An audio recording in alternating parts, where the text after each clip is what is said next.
What kind of food keeps you going when the world's against you? For Black soldiers in World War II, every bite was strength, faith, and home. But what if survival tasted a little like love? Sweet potato biscuits were the kind of comfort that carried warmth across oceans and through the hardest days. Made from mashed sweet potatoes, flour, and a little shortening, they baked into soft, golden biscuits that held the sweetness of home in every bite. They traveled well, stayed moist for days, and could turn even canned meat into something bearable. For soldiers raised on southern soil, they were a reminder of family kitchens, of mothers and grandmothers who baked with care and sang while they worked.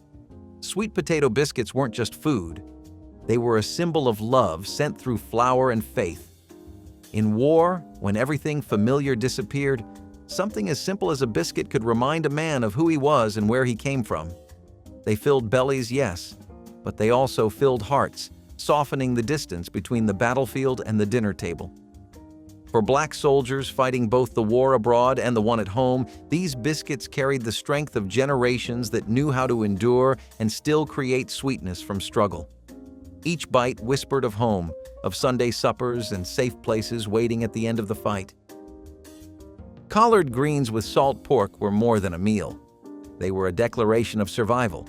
Boiled slow in army pots or home kitchens, the greens softened into something tender and deep, their flavor carried by the smoky salt of cured pork. They reminded soldiers of backyards and church gatherings, of hands that worked hard and cooked harder. In a time of rationing, collard greens symbolized resourcefulness, turning what little you had into something sustaining. For Black soldiers, this was a taste that reached beyond hunger. It connected them to a lineage of resilience. Collard greens had long been a food of freedom, grown in hidden plots by enslaved ancestors who passed their strength through the leaves. Even in mess halls far from home, that spirit lingered. Eating them was an act of memory and quiet pride, a way to reclaim power in a world that often denied it. Collard greens with salt pork weren't fancy, but they were real, and they reminded every soldier who ate them that endurance was part of their inheritance. Each serving was a humble bowl of history, strength, and soul, simmered slowly until it tasted like perseverance itself. Cornbread and molasses was the poor man's feast that tasted like plenty. It was cheap to make, easy to carry, and comforting to eat, a southern pairing that stuck to the ribs and soothed the spirit. Cornmeal was rationed but still available, and molasses was sweet, thick, and nourishing, adding just enough energy to push through long days. Soldiers who grew up on this combination knew it as both breakfast and dessert, the kind of meal that could stretch through the week. It reminded them of home kitchens where cornbread baked in cast iron and molasses dripped slow from old jars. Together, they told a story of endurance, of making do with what little there was and still finding sweetness in it. Even overseas, when food came from tins and supply lines, that memory of warm bread and syrupy molasses could lift morale. Cornbread and molasses didn't look like luxury, but it felt like love served simple. It was the taste of the South, of strength and of gratitude, reminding every soldier that comfort could come from the most humble plate. Each bite was a promise that no matter how far they went, home lived in the flavor of the meal. Fried catfish Fridays were a ritual, not just a meal. In church halls and military bases alike, Friday night meant catfish sizzling in oil, cornmeal crackling, and laughter spilling over tin plates. It was a moment of normalcy in a world gone uncertain. The dish carried deep spiritual and cultural weight, a reminder of faith, family, and the rhythm of Southern life. Black soldiers looked forward to it the way others longed for letters from home. The crisp coating, the smell of hot oil, and the squeeze of lemon made everything else fade for a while. Even when stationed far away, memories of catfish frying in backyard skillets could make the barracks feel less lonely. The tradition linked them to a community that still prayed for them on Sundays and fried fish on Fridays, waiting for their safe return. Fried catfish wasn't just food, it was fellowship on a plate, a taste of shared heritage that gave courage to keep going. In every bite was the strength of home, the sound of gospel hymns, and the reminder that no war could steal their spirit. Navy bean soup might have been a military staple, but for black soldiers, it carried a deeper warmth. Thick and hearty, it filled the stomach and steadied the nerves after long, cold days in camp. The beans were slow cooked until soft, flavored with ham bones, onions, or whatever scraps were available. It wasn't glamorous, but it was real food, reliable, honest, and sustaining. Many soldiers compared it to the soups their mothers made, where love simmered alongside necessity. In a segregated army, where dignity was often rationed too, a bowl of soup could remind a man that he still mattered. It was nourishment and memory, comfort and pride. The smell of navy bean soup rising from the mess tent could make even the toughest day feel human again. Each spoonful carried strength from the past and hope for the next morning. It wasn't just rations, it was resilience ladled out one bowl at a time. Canned yams in syrup were the sweet echo of holidays that seemed too far away. Sent in care packages wrapped with love, they arrived dented, sticky, and precious beyond words. The syrup clung to the metal can, a reminder of kitchens filled with cinnamon and laughter. Soldiers would heat them over camp stoves when they could, savoring each bite as if it were dessert at home. Sweetness was rare in war, but this was something that made men pause and smile. Every spoonful tasted of family, of women who stayed up all night canning, of mothers praying over parcels bound for the front lines. For black soldiers, canned yams weren't just food, they were the taste of belonging.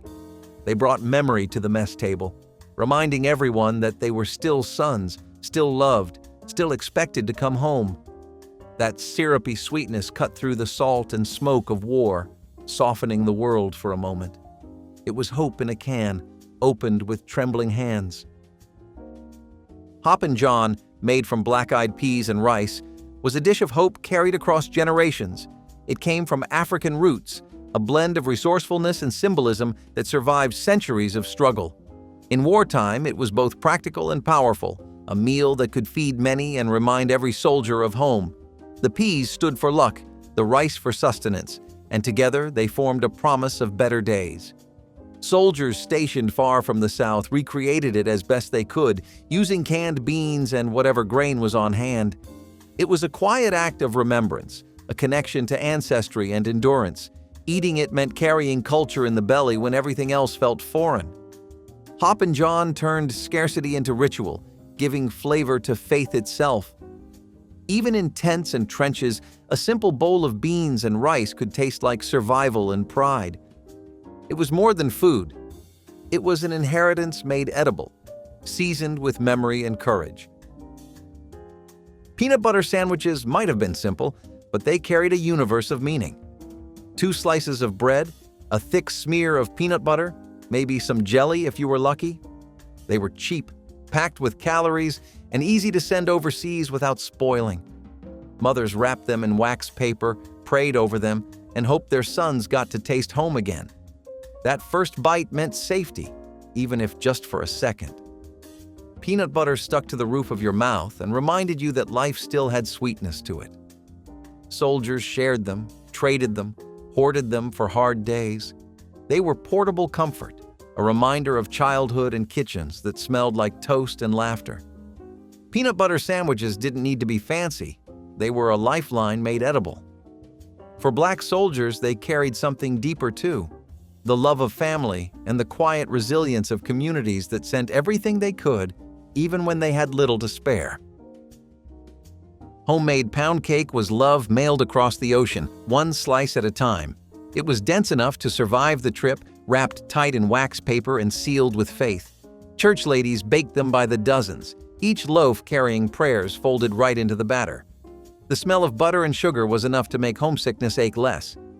When soldiers received one, they'd slice it thin and share, passing around a taste of community that stretched from home kitchens to foreign fields. Each crumb reminded them of Sunday mornings, gospel songs, and the hands that worked miracles out of flour and faith. Pound cake was never just dessert, it was devotion disguised as sweetness.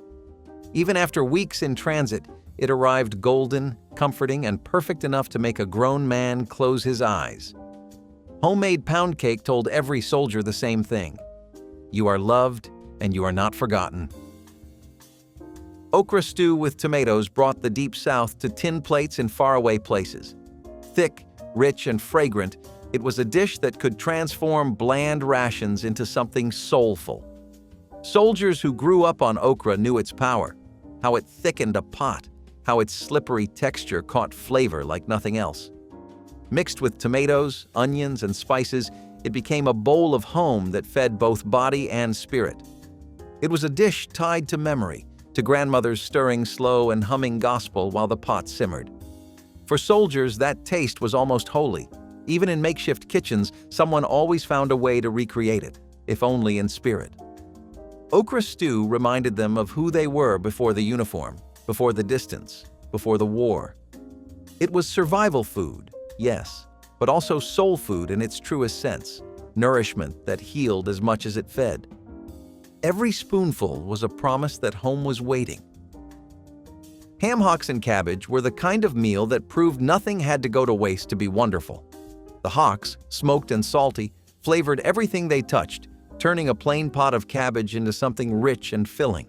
Soldiers and families at home alike learned to stretch what they had, using every edible part to make a meal that felt whole. The cabbage softened in the broth, soaking up all that meaty depth, while the hock itself became a treasure at the bottom of the pot. It was a dish that carried the sound of boiling kitchens, the smell of thrift turned savory. Black soldiers who grew up on this food knew its meaning by heart. It was the taste of hard work made holy.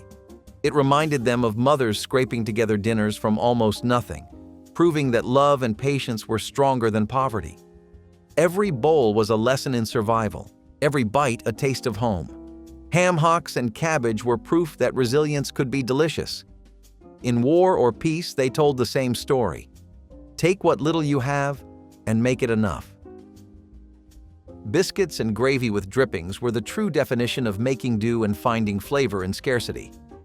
The biscuits were soft clouds of flour, milk, and shortening, baked until golden in small camp ovens or mess tents. The gravy came from the pan drippings, thickened with flour and a splash of water or milk if luck allowed. It was the kind of food that looked simple but carried depth, the taste of comfort made from the leftovers of survival. Soldiers knew this flavor from home kitchens where every drop of grease was saved, every bit of fat turned into fuel for another day. The smell alone could turn a mess hall quiet, men pausing to breathe in something that felt like Sunday morning. Biscuits and gravy were not just breakfast, they were memory on a plate. The rich sauce clung to the bread like hope, warm and grounding. Even far from home, soldiers could close their eyes and imagine family tables and laughter rising with the steam. In a world built on rations and endurance, this dish was mercy. It was the art of turning scraps into something worth remembering. Red beans and rice were more than just food. They were a connection to the Gulf Coast and the music of New Orleans kitchens. Slow cooked with onions, garlic, and smoked sausage when possible, the beans thickened into a rich stew that clung to the rice beneath. It was hearty, cheap, and satisfying, the kind of meal that could stretch across a whole company if needed. For Black soldiers from Louisiana and nearby states, it was a reminder of Monday nights back home when families gathered for comfort food that filled the house with love. Each pot carried the spirit of rhythm and routine, of a people who knew how to turn time and patience into nourishment. Even overseas, some soldiers recreated the dish with canned beans and ration rice, improvising with whatever they had on hand. It was a way to honor home, a bowl of strength passed down through generations. Red beans and rice spoke of faith, family, and endurance. It tasted like the South, sounded like laughter, and felt like warmth in the bones. In a world full of uncertainty, this dish was solid ground. Sorrel tea and lemon water were the refreshment of remembrance, rooted deeply in the Caribbean and Southern Black homes. Sorrel, with its ruby hue and tart edge, was brewed from dried hibiscus petals that soldiers or families brought from home or traded for along the way. Mixed with sugar, cloves, and lemon, it became a drink that tasted like heritage. It was bright, tangy, and sweet all at once, a burst of color and flavor in a time when rations were gray and limited. For many black soldiers, a sip of sorrel was a memory of family gatherings, of laughter in crowded kitchens, of cool relief on hot southern afternoons. Lemon water served a similar purpose, simple, cleansing, and reminiscent of home gardens where citrus trees grew under wide skies. Together, they were a small luxury in wartime, a quiet act of cultural preservation. Drinking them was like carrying home in a cup, an echo of joy when the world felt heavy. Sorrel tea and lemon water kept spirits light and hearts steady, proving that nourishment was not only about food, but also about memory. Apple butter on hardtack turned bland military rations into something resembling dessert. Hardtack alone was dry, hard, and tasteless, a cracker made for endurance, not pleasure.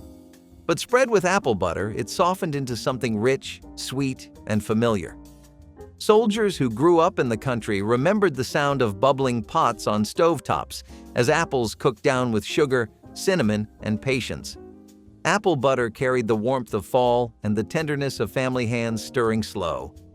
In war zones, it was gold, rare, precious, and gone too soon. Some received jars from home, sealed tight and wrapped in cloth. Others traded for a spoonful from friends. That taste was enough to make the world pause. It reminded them of biscuits, breakfasts, and Sunday mornings before life became about survival. Apple butter on hardtack was proof that even the simplest sweetness could lift a man's spirit. It turned duty into memory and ration into comfort. Each bite was a silent thank you to the people who loved them enough to send a piece of home. Cornmeal mush with syrup was breakfast for the determined, the kind that filled stomachs before long days of labor or marching. It started as little more than cornmeal boiled in water until it thickened into a porridge. When served hot, it was soft and steaming, and a drizzle of syrup or molasses transformed it into comfort food. It was the taste of Depression-era resilience carried straight into wartime kitchens. For soldiers, it meant starting the day with something familiar, something that reminded them of survival through scarcity. It was cheap, reliable, and made from ingredients that never spoiled. The sweet syrup melting into the warm mush gave it just enough flavor to feel special. Families back home ate it too, keeping the same rhythm of thrift and strength. Cornmeal mush was a reminder that wealth was not in the meal, but in the spirit that made it. It was not glamorous, but it was honest. Every spoonful carried the lesson that hunger could be met with heart and ingenuity. Stewed chicken necks and backs were the essence of frugal home cooking, turning scraps into something soulful. When meat was scarce, families and soldiers alike used what they could get, simmering the necks and backs until the broth turned rich and golden. The bones gave flavor, and the tiny bits of meat that clung to them were tender and sweet. Vegetables, if there were any, stretched the pot further, but even without them, the dish carried deep satisfaction. It was proof that waste had no place in a world that demanded endurance. Soldiers remembered this dish from home kitchens, where nothing was thrown away, and every meal was made with gratitude. The smell of it simmering was grounding, reminding them that love often came from the simplest acts. Stewed chicken necks and backs were nourishment for both the body and the memory. They taught that flavor comes from patience and respect for what you have. It was poor man's food, but rich in meaning. Blackstrap molasses bread was called working man's food for a reason. It was built for strength. Thick and dark with iron-rich sweetness, it gave soldiers the energy they needed to push through endless marches and long shifts.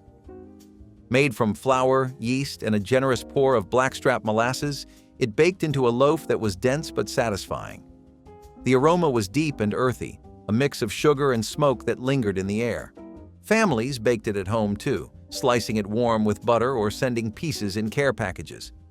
It was simple, but it tasted like purpose. For black soldiers, it carried the same spirit as the songs sung in fields and factories, steady, strong, and full of pride. The bread was nourishment, but it was also identity. It was sweet, sturdy, and unpretentious, much like the people who made it. Each slice told a story of endurance, of hands that worked hard and baked harder. Blackstrap molasses bread was more than food. It was power made edible. Turnip greens and cornmeal dumplings were the kind of meal that defined Southern survival. The greens, simmered until tender, soaked up the smoky flavor of whatever meat could be spared. Ham bone, salt pork, or even nothing at all. Cornmeal dumplings puffed up in the pot, soaking in the broth and giving every bite warmth and body.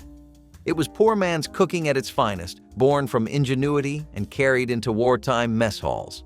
For black soldiers far from home, the taste of turnip greens was the taste of family and faith. It reminded them of shared pots, laughter, and Sunday kitchens full of steam. The dumplings stretched the meal, making a small pot feed many, just like mothers had done through hard times. It was humble, yes, but full of pride. Eating it was an act of remembrance, a quiet celebration of the past that kept them strong in the present. Turnip greens and cornmeal dumplings were a meal and a message. From little, we make plenty. Spam and sweet relish sandwiches turned wartime rations into something that felt homemade. Spam was plentiful, salty, and dull, but chopped fine and mixed with a spoon of sweet relish, it took on new life. Spread between soft white bread, it became a quick lunch that reminded soldiers of picnics and home kitchens. It was proof that even government-issued food could taste good with a little creativity. The sweetness of the relish cut the salt, balancing the flavor perfectly. Families back home made them too, serving them at kitchen tables or packing them for work lunches. For black soldiers, these sandwiches symbolized adaptation, the ability to make something decent from whatever the world handed you. They were quick, hearty, and honest. Each bite carried the spirit of invention born from necessity. Spam and sweet relish sandwiches were not glamorous, but they were dependable, like the people who made them. They were wartime resilience between two slices of bread. Boiled peanuts were more than a snack. They were the taste of home that crossed oceans. Black soldiers from the South remembered pulling them warm from paper bags at roadside stands, salty and soft, shells slick from steam.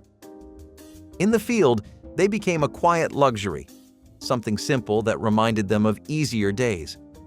The peanuts were cheap, easy to carry, and full of protein, but their real value was in what they represented. They brought back the sound of summer, the rhythm of conversation, the feeling of a community that never truly left.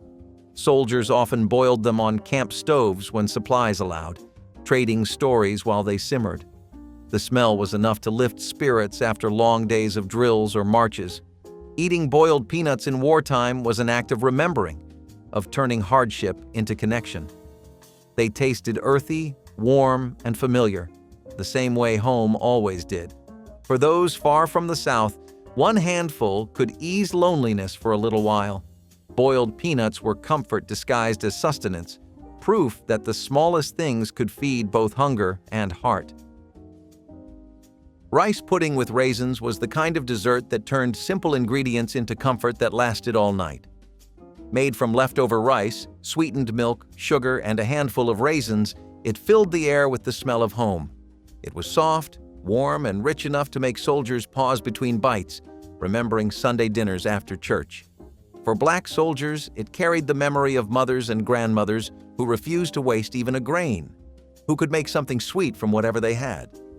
Rice pudding was humble, but it felt indulgent in a world where sweets were rare. It could be eaten cold or warm, alone or shared, always tasting like kindness. When served in mess halls, it became a quiet moment of peace, a reminder that food was more than fuel. Each spoonful felt like a prayer answered, a connection to home through sugar and patience. Rice pudding with raisins was not just dessert, it was healing. It gave weary soldiers one soft reminder that love could be simple and still fill you completely. Oxtail stew was the flavor of ingenuity, proof that nothing was wasted in the pursuit of nourishment. Once considered a discarded cut, oxtail became a symbol of turning scarcity into strength. Cooked low and slow, it released a richness that could not be matched by finer meats. Black soldiers who grew up on it knew its secret. The marrow made the broth deep, thick, and soulful. It was food that rewarded patience, simmered over hours until the meat slipped from the bone and melted into the gravy. Vegetables stretched the stew further, but the oxtail was the star, its flavor grounding every bite. For soldiers overseas, even the thought of oxtail stew brought back the scent of home kitchens and the sound of spoons clinking against enamel bowls. It was a reminder that flavor and pride could survive any hardship. In every serving was the wisdom of ancestors who turned struggle into art. Oxtail stew was not just sustenance, it was identity, preserved through taste and time. Each mouthful carried history, resilience, and the quiet triumph of making beauty from what others threw away. Baked sweet potato pie was the heart of home in golden form. The smell alone could fill a kitchen with warmth and longing. Mothers and grandmothers baked them with care before deployment, slipping them into boxes lined with newspaper and prayer. Sweet potatoes were abundant and nourishing, and with sugar, butter, and spice, they became love you could taste. For Black soldiers, this pie was a memory of holidays, laughter, and the women who kept hope alive. Each slice was soft and caramel sweet, the flavor lingering like a song that refused to fade. When shared, it was more than dessert, it was communion. Even miles from home, soldiers would talk about their mother's pies, each convinced hers was the best in the world. The pie was a reminder that love traveled farther than any letter could. It carried history, family, and faith, all tucked into a flaky crust. Sweet potato pie was not just food. It was a promise that the world still held sweetness worth returning to. Pickled pig's feet were a bold taste of memory, tangy and strong like the people who ate them. They were cheap, preserved, and long-lasting, perfect for soldiers who needed something flavorful on the go. The vinegar bite cut through the monotony of rations, waking up tired palates and stirring old cravings. For many Black soldiers, it was a taste tied to front porches and general stores, to the laughter and rhythm of home. Each jar packed a punch, both in flavor and nostalgia. It was food that spoke of resilience and the art of making preservation feel like celebration. Soldiers passed them around, laughing, wincing, and savoring, finding comfort in the shared memory of something unmistakably Southern. The taste was sharp but familiar, a little bit of home carried in glass.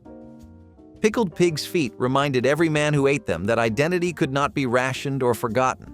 They were survival food, yes, but also defiance, proof that flavor and history could not be erased. Field pea stew with cornbread crust turned poverty into pride. It started with dried peas, simmered slow until soft, with onions or bits of salt meat added when possible. On top went a simple cornbread batter, baked until golden and crisp, sealing in the goodness beneath. When soldiers dug in, steam rose rich with the smell of home. It was a dish born from fields and faith, from people who knew how to turn scarcity into satisfaction. For Black soldiers, field pea stew was both memory and message, a taste of communities that thrived on endurance and love. Every bite was grounding, reminding them of warm kitchens and full tables that came from empty wallets. It was food that united both struggle and strength, humble yet full of pride. Field pea stew with cornbread crust was not just dinner, it was a history lesson baked in a skillet. It whispered of care, courage, and the quiet genius of survival. Fried green tomatoes were the crisp tang of Southern summer preserved in memory. When ripe tomatoes were gone, the green ones stepped in, sliced thin, dredged in cornmeal, and fried until golden. They were tart, crunchy, and bright, tasting like sunshine wrapped in grit. For soldiers far from home, they were the kind of food you could smell before you saw it, a reminder of front porches, family gardens, and laughter under open skies. The first bite was all contrast, sour, salty, and satisfying in a way that plain rations could never be. Fried green tomatoes were home cooking at its most ingenious, proof that flavor could bloom even before ripeness arrived. Soldiers talked about them the way others talked about steak or pie. They represented the creativity of people who made do, who turned what they had into joy. Fried green tomatoes were memory-fried golden, each bite a piece of the South carried across the sea.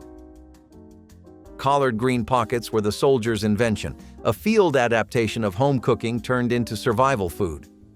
When mess hall greens went cold, soldiers wrapped them in bread or biscuit dough, folding them into hand pies that could travel.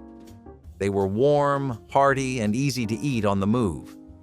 The greens brought flavor and comfort, and the bread kept them filling. For black soldiers, it was a way to stretch rations and hold on to a piece of home cooking, even in battle zones. The first bite released the smell of salt and earth, of kitchens back home where collards simmered all day long. These pockets became a symbol of resourcefulness, of culture adapting under pressure. They were humble, clever, and full of flavor that tasted like memory. Collard green pockets reminded soldiers that even war could not strip away the soul of their food. It was survival, yes, but also identity, wrapped in dough and carried with pride. Molasses cookies were love that could survive the journey. Made with ingredients that were easy to find and ration-friendly, they traveled from home kitchens to front lines, tucked safely into care boxes. Their sweet, spicy scent filled the air the moment the lid was opened. Soft but sturdy, they stayed fresh for weeks, each bite a taste of comfort. Black families sent them by the dozen, each one carrying the warmth of familiar ovens. They were small enough to share, but precious enough to savor. The deep sweetness of molasses reminded soldiers of holidays and hearths they had left behind. Even in the harshest places, molasses cookies could make a man smile. They were simple, but they carried meaning, the flavor of home, the proof of love, the memory of being cared for. Molasses cookies were not just treats. They were reassurance baked into every crumb. Church basement sandwiches were acts of devotion between bread. Whether filled with pimento cheese, egg salad, or tuna, they were made by churchwomen whose hands never stopped serving. Before troops departed, these women gathered in community kitchens, spreading, slicing, and wrapping sandwiches with prayers tucked inside. Each one carried faith, nourishment, and love from home congregations that refused to forget their sons. They were soft, cool, and comforting, simple, yet sacred. For many black soldiers, that first bite before deployment was more than food. It was a blessing. The taste lingered long after the sandwich was gone, a reminder that people were waiting, hoping, and praying. These sandwiches became a symbol of unity, of shared strength across oceans and time. They fed the body and fortified the heart, one prayerful meal at a time. Church basement sandwiches were proof that even the smallest gesture of care could carry a lifetime of meaning.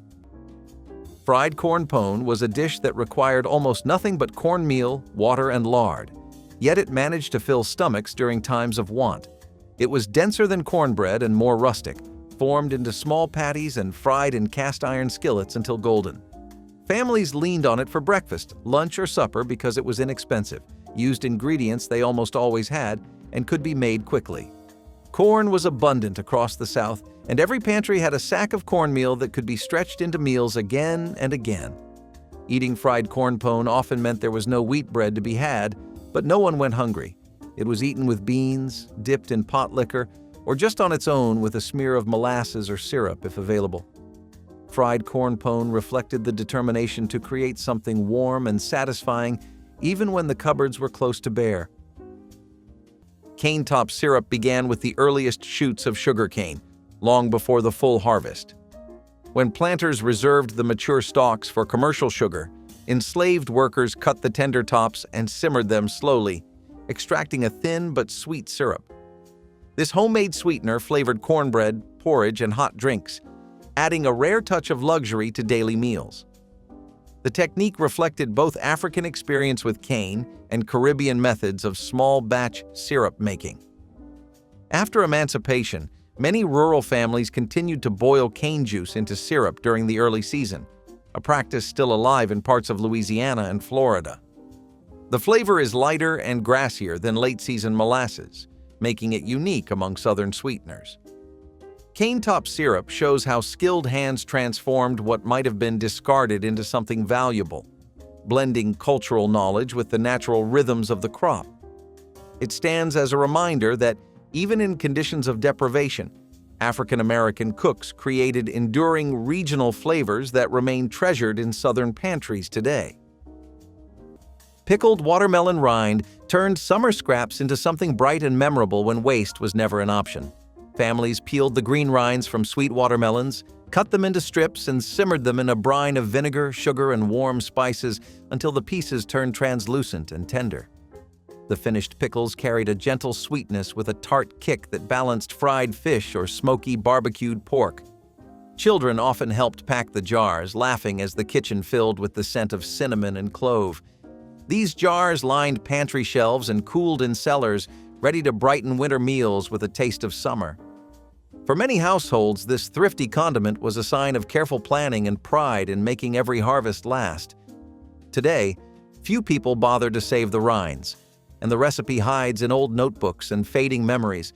Yet those who remember speak of the surprising pleasure of that sweet, sour crunch beside a plate of fried catfish. Fried rice with scrambled egg was the kind of supper that could be made out of almost nothing but still managed to feel hearty. Leftover rice was saved from the night before, reheated in a skillet with a little oil or lard, and then combined with scrambled egg to add richness. My grandmother would sometimes add chopped onion or green pepper if the garden allowed, but the dish stood strong even without extras. The rice fried up golden, the egg binding it together into something more than scraps. A dash of salt and pepper finished it, though hot sauce often appeared at the table too. What amazed me was how it transformed simple grains into a filling plate that stretched across a family without breaking the budget. The meal carried warmth and thrift in equal measure, reminding everyone that dinner did not need meat to be satisfying. In the 1960s, fried rice with scrambled egg was not fancy, but it was dependable, the kind of dish that fed children and adults alike with just enough to keep spirits steady. Corncob jelly turned what most people threw away into a shimmering golden spread that brightened plain breads and biscuits. After kernels were cut from the cob for other uses, the remaining cores were boiled for a long time to draw out natural starch and pectin. The liquid was strained, sweetened with a modest amount of sugar or honey when available, and cooked again until it thickened into a soft jelly with a delicate corn flavor. Enslaved cooks perfected this transformation, ensuring nothing went to waste and every scrap contributed to nourishment. Long after emancipation, rural homesteaders and Depression-era families embraced corncob jelly as a thrifty delicacy, and it still appears at Southern craft fairs and heritage festivals. The gentle sweetness and faintly toasted aroma offer a taste of memory and ingenuity. Corncob jelly proves that culinary creativity can turn the most humble remnants of the harvest into something beautiful, a spread that honors the perseverance of those who found flavor and comfort in the very parts of the plant others overlooked. Molasses stacked cake graced weddings and homecomings with a sweetness born of patience and skill. Thin layers of spiced cake were baked individually, then stacked high with a rich molasses filling that soaked into the crumb as the dessert rested overnight. The dark syrup lent a deep flavor that spoke of both Caribbean cane fields and Southern kitchens. Families often baked the layers days ahead, turning the assembly into a festive gathering where aunts and cousins worked side by side. Each slice told a story of celebration and endurance, for molasses was affordable and plentiful even when other sweeteners were scarce. The cake's tall, impressive stature made it a centerpiece on tables decorated for special occasions, a symbol of abundance even in lean times. Today, few households take the time to roll, bake, and stack so many delicate layers, and the recipe lives mostly in old family cookbooks. Those who have tasted it know the quiet triumph of a dessert that rewards effort with lasting memory.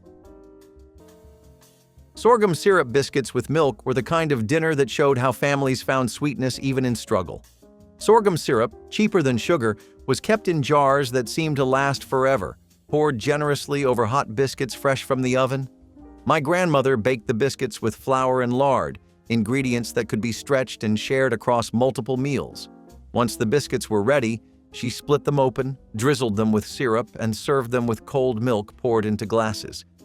It was simple but filling, providing enough energy for tired workers and growing children. The sweetness of the syrup turned plain flour biscuits into something that felt like a treat, even if it was just supper. In the 1960s, this kind of meal reminded families that comfort did not always need meat or elaborate dishes. It was about making do with what was on hand and finding joy in it. Sorghum syrup biscuits with milk were a reminder that sweetness could soften the edge of hardship. Sweet potato biscuits with honey were a beloved comfort food that turned humble ingredients into something special. Sweet potatoes were plentiful in the South, cheap to grow, and full of natural sweetness. By mashing them into biscuit dough, families created soft, tender breads that did not require as much flour or fat. Fresh biscuits out of the oven were topped with a drizzle of local honey if it was available, making them feel indulgent despite their simplicity. These biscuits were often served for breakfast, but they could also accompany stews or fried fish. They filled stomachs and brought warmth to the table, offering both nutrition and comfort. Sweet potatoes symbolized resilience, and honey added a touch of hope in difficult times. Together, they created a dish that carried meaning well beyond its taste. Sweet potato biscuits with honey reflected the heart of soul food, making something beautiful and memorable from ingredients that were always within reach. Wild plum chutney offered a burst of tart sweetness when sugar was scarce and fruit trees grew untended along plantation edges. Gatherers picked the small, deeply colored plums at peak ripeness and simmered them slowly with a little honey or molasses when available, along with wild herbs for spice. The result was a tangy preserve that enlivened cornbread, salted meats, or simple porridge, providing vitamins and variety in otherwise plain meals. This method of combining fruit with savory seasonings echoed West African chutneys and relishes, demonstrating a culinary bridge between continents. After freedom, African-American home cooks continued to prize wild plums for jellies and sauces, and many Southern families still make small-batch plum preserves each summer. The enduring appeal of wild plum chutney lies in its ability to turn overlooked fruit into a bright condiment that brightens any table. It stands as a flavorful link between survival cooking and the rich tapestry of modern Southern preserves that celebrate both heritage and the gifts of the wild landscape. Sweet potato biscuits once brought warmth to breakfast tables and Sunday dinners alike. Mashed sweet potatoes blended with flour, butter, and a touch of sugar created a dough that baked into soft, slightly sweet rounds. These biscuits paired beautifully with salty country ham or a drizzle of sorghum syrup, offering a perfect balance of savory and sweet. Families often baked them in batches large enough to feed relatives and neighbors, turning an ordinary morning into a quiet feast. The natural sweetness of the potatoes gave the biscuits a gentle orange hue, a visual comfort as well as a culinary one. Children were often given the task of mashing the cooked potatoes, a small role that made them proud participants in a beloved family recipe. Today, store-bought rolls and instant mixes have replaced the slow, careful preparation of true sweet potato biscuits. For those who remember their fragrance filling the kitchen, each bite carries memories of kinship, generosity, and a heritage that deserves to be cherished. Pork cracklin cornbread was a dish that made even a simple pan of bread feel like a celebration. Cracklins, small, crispy bits left from rendering pork fat, were cheap to come by and packed with flavor. My grandmother folded them into cornbread batter, the fat melting and the crunchy pieces scattering through every slice. Baked until golden, it came out hearty and rich, with texture that plain cornbread never had. The salty pork balanced the sweet cornmeal, making each bite feel indulgent even though the ingredients were inexpensive. Families sliced it thick and ate it alone or alongside beans, greens, or stews, letting the cracklins carry the flavor of meat through the whole meal. In the 1960s, this kind of dish made families feel proud, as though they had something special on the table despite the hardships around them. Pork cracklin cornbread was thrift turned into joy, simple food lifted by the spirit of making do. Fish head stew was a dish born out of necessity, yet it carried surprising depth and flavor. Fish heads, often discarded by others, were simmered slowly with onions, potatoes, and rice until they yielded every ounce of richness to the broth.